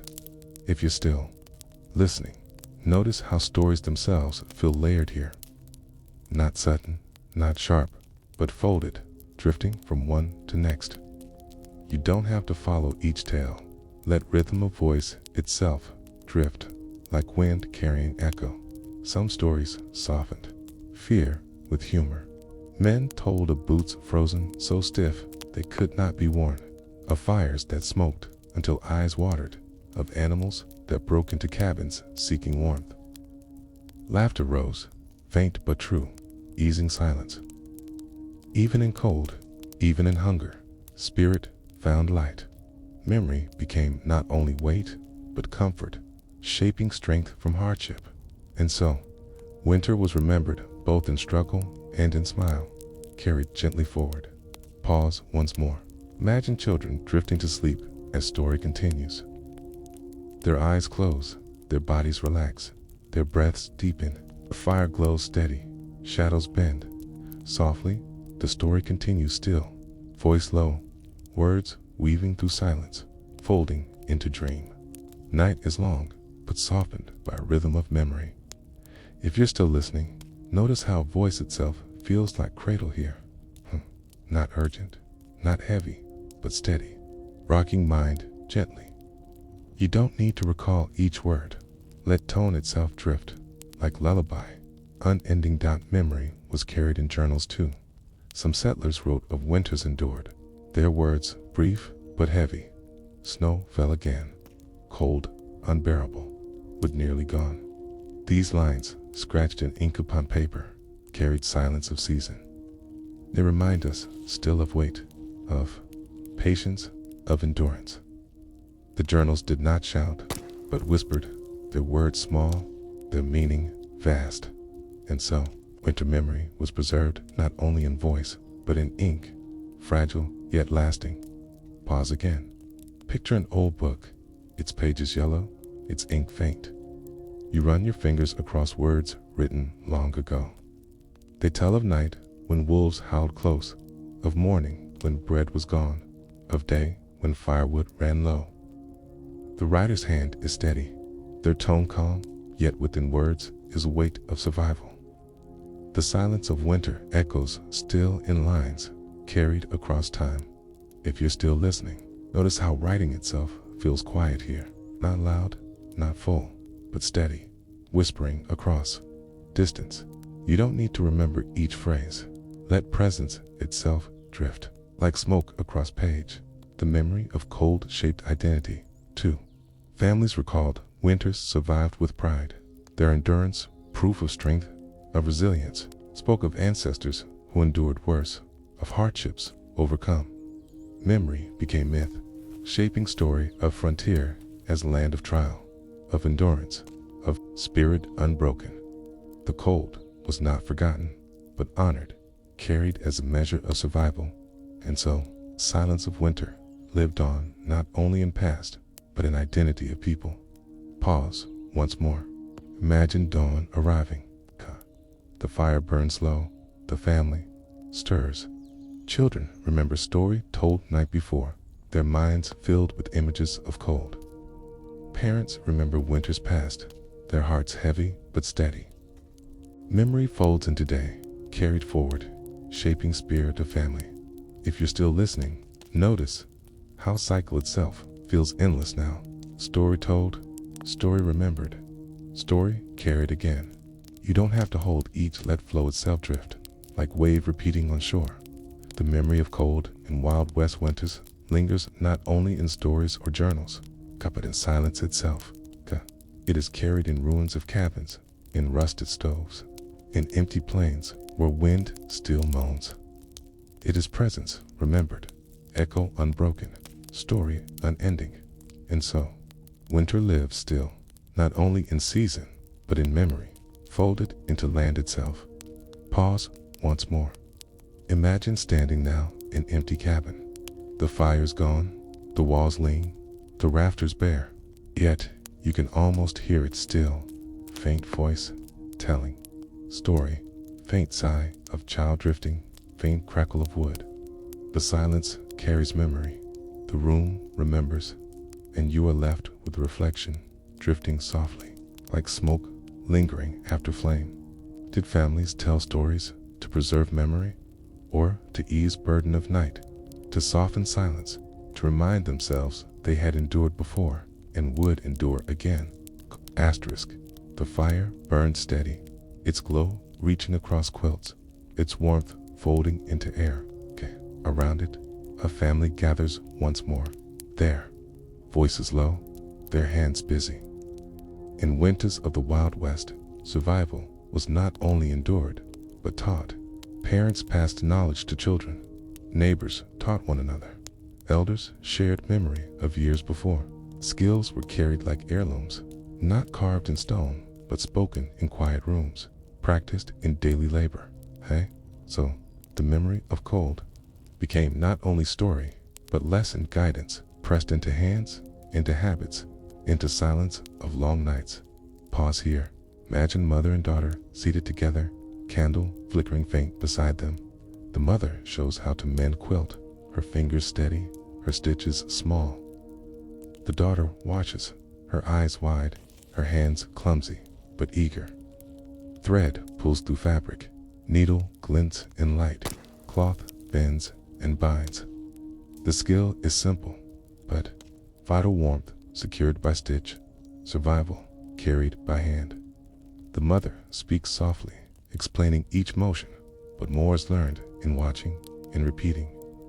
In patience, you hear faint hiss of candle, faint scrape of needle, faint sigh of cloth, shifting. These sounds form rhythm of teaching, steady as fire itself. And so, knowledge of warmth passed from hand to hand, stitch to stitch, across generations. Pause again. Picture father and son near woodpile. Snow lies deep, the air sharp. The father raises axe, splits log, shows how to strike clean, how to angle blade. The son lifts axe, his arm small, his motion awkward. He swings, misses, tries again. The father guides, his hand strong, his patience steady. The log splits, wood falls, warmth secured.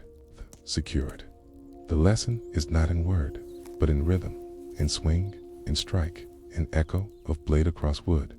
If you're still listening, notice how rhythm itself feels steady here. It's not hurried, not sharp, but repeated, patient, slow. You don't need to hold each strike. Let rhythm itself drift, like breath moving in cold air. The lessons stretched further. Children learn to bank snow against cabin walls, sealing warmth. They learned to pack kindling, to tend fire, to watch flame, to know when logs must be added. They learned to dry meat, to store beans, to measure flour.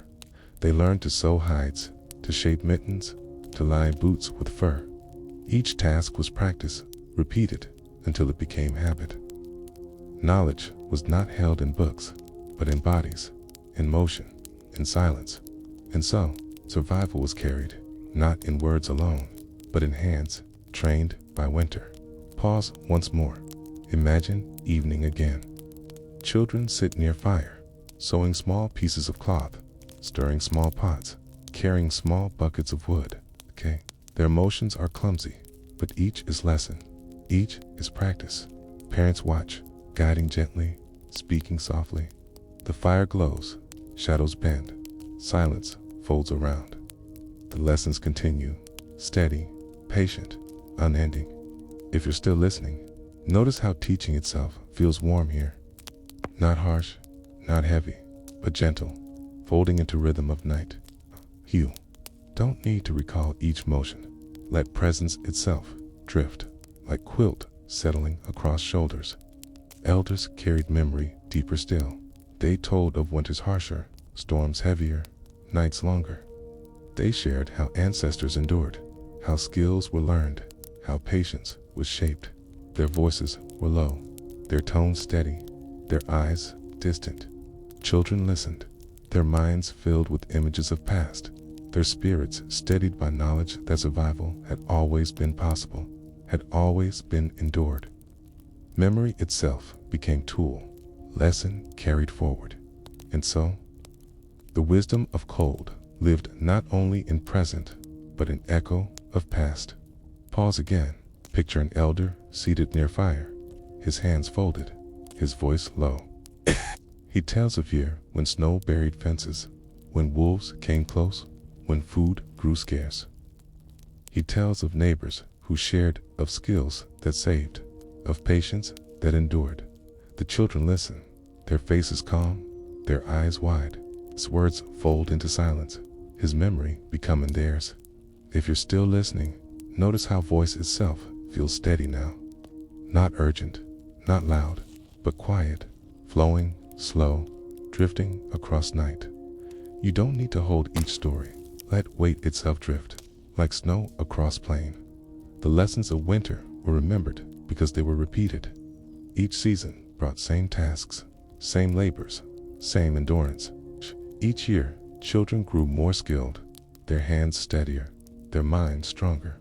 They carried memory forward, prepared to teach next, prepared to endure again. Knowledge was not kept for self, but shared, passed, given. In this way, survival became not only moment, but chain unbroken. And so, the memory of cold was carried across generations, woven into spirit of people. Pause once more. Imagine dawn arriving. The fire glows faint. The family stirs. Children rise, fetch wood, sweep floor, mend quilts. Parents guide, correct, encourage. The cycle continues. Lessons carried forward, knowledge lived, memory preserved. If you're still listening, notice how cycle itself feels gentle now. Not rushed, not sharp, but repeating, flowing, folding one season into next. You don't need to count each task. Let rhythm itself drift, like wave rolling always. The memory of cold and Wild West winters was preserved not only in story, but in skill, in lesson, in habit. It was carried in stitches, in strikes of axe, in bowls of soup measured carefully. It was endured, not by single generation, but by many, each teaching next, each carrying forward. The silence of night held not only emptiness, but memory of hands at work, of lessons repeated, of knowledge preserved. And so, the memory of cold lived not only in history, but in every gesture that kept fire burning, quilt whole, stomach fed. Pause once more. Imagine standing in empty cabin now. The wood pile is gone, the quilt decayed, the fire cold. Cat, you can almost see it still. Faint figures sewing, faint figures splitting log, faint voice guiding child. Quote, the silence carries lesson, the walls remember, and you are left with reflection, drifting softly, like smoke rising from forgotten hearth. Did families teach these lessons only to preserve survival, or also to remind themselves that each act, each habit, was part of chain unbroken, carrying memory of cold beyond their own time?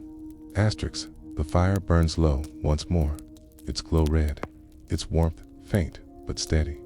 Around it, families sit close, their voices weaving through night. The stories told are not only memories of hunger, or of logs split, or of quilts patched. Over time, these stories grew larger, softened in some places, sharpened in others, shaping themselves into myths of the frontier. What was endured became what was remembered. What was remembered became what was retold. And what was retold shaped image of Wild West winters for generations beyond. Pause here. Imagine circle of listeners, children leaning forward, neighbors gathered in cabin, travelers stopping by. A man speaks of storms so fierce it buried house entirely, only chimney left above snow. He tells of digging outdoor, of fire kept alive with last logs, of dawn finally breaking with silence unbroken. Perhaps storm was not so deep, perhaps night not so long, but in retelling, hardship grew, silence widened, survival became legend. You hear a faint murmur of voice, faint gasp of listener, faint laugh at exaggeration, folded into tale. These sounds mingle with the crackle of fire, carrying story beyond silence.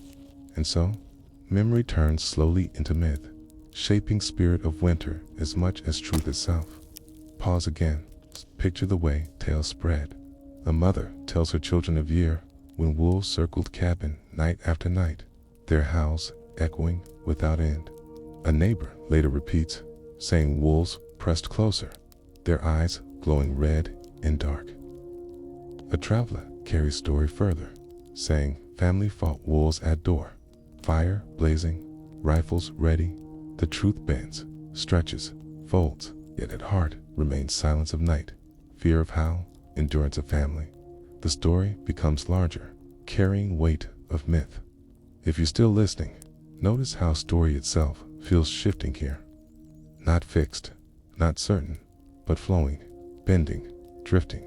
You don't have to trace each change. Let movement itself drift, like snow reshaping land. Children who grew to adults carried these stories beyond frontier, told of winters endured, of storms survived, of hunger conquered. Their words were colored by memory, but also by pride, by spirit of survival. Kacha became proof of strength. Struggle became identity. Cold itself became symbol of resilience. The winters were no longer only trials, but part of legend of West itself. And so, what was silence became story. What was emptiness became myth. Pause once more. Imagine evening in town now, decades later. Families sit near stove in boarding house, their voices rising as snow falls outside. Old men tell of winters past, their words steady, their eyes distant. Young men listen, their faces drawn, their minds filled with images of cold they never endured. The stories fold into community, shaping spirit of place. If you're still listening, notice how voice itself feels layered now, not only one, but many, each adding, each shaping. You don't need to hold each detail, let chorus itself drift, like many echoes blending. The myths reached east too. Newspapers carried tales of frontier, of winters so harsh entire towns vanished, of settlers frozen on trails, of blizzards endless as sea. Illustrations showed cabins buried, men struggling through drifts, wolves howling at door. Some truth lay within, but much was myth, shaped to awe, to warn, to remind readers of distance, of danger, a spirit of West. The silence of winter was carried even where snow never fell so deep. And so, myth of cold became part of nation's image. Frontier written in frost. Pause again. Picture reader in city far away. He sits near stove, his hands warm, his room bright. Yet his eyes widen as he reads of storm on plains, of families huddled, of nights unending. He feels chill, not in air, but in mind, a memory not his own, a myth carried across words. The frontier grows larger in imagination, winter shaping it as much as guns, as much as cattle, as much as gold. If you're still listening, notice how imagination itself feels alive now. It's not your memory, not your past, but image folding softly into thought. You don't need to hold each line. Let vision itself drift like snow across stream. The myths softened grief too. Families told of those lost, not only in sorrow, but in story. A man frozen in blizzard became hero who braved storm too far. A woman who starved became a saint who gave her share to children. Memory turned suffering into meaning, silence into purpose. The myth carried weight of respect, of honor, of endurance, and so cold itself became stage on which spirit was proven, remembered, retold. Pause once more. Imagine dawn, long after frontier had passed. The cabins are gone, the towns grown, the trains running. Yet stories remain, told by grandchildren of settlers, remembered in letters, printed in books. The winters are recalled as brutal, endless, harsh, but also as moments of resilience, of patience, of survival. The truth is blurred, but the memory is clear. Winter was endured, and in enduring, identity was shaped. If you're still listening, notice how cycle itself feels complete now. Hardship endured, memory carried, myth retold, spirit shaped. You don't have to hold each stage. Let flow itself drift, like wave fading into horizon. The memory of cold in Wild West winters endures not only in ruins, not only in journals, but in myth itself. It is carried in tales larger than truth, in stories told across time, in image of frontier as land of silence, endurance, resilience. The myths do not erase truth, but hold it, fold it, carry it further. And so, when to live still, not only in land, not only in history, but in story, in myth, in echo, carried beyond time. Pause once more. Imagine standing an empty plain now. The snow lies deep, the wind moans low, the horizon wide. No cabins remain, no fires burn, no voices rise, yet you can almost hear it still. Faint tale of storm unending, faint laughter at boots frozen, stiff, faint whisper of family huddled close. The land remembers, the wind carries, the myth endures, and you are left with reflection drifting softly like echo across silence. Did the settlers tell stories to remember truth, or to turn truth into something larger, something lasting, something that gave meaning to endless cold they endured? Asterisk. Good night, sweet dreams.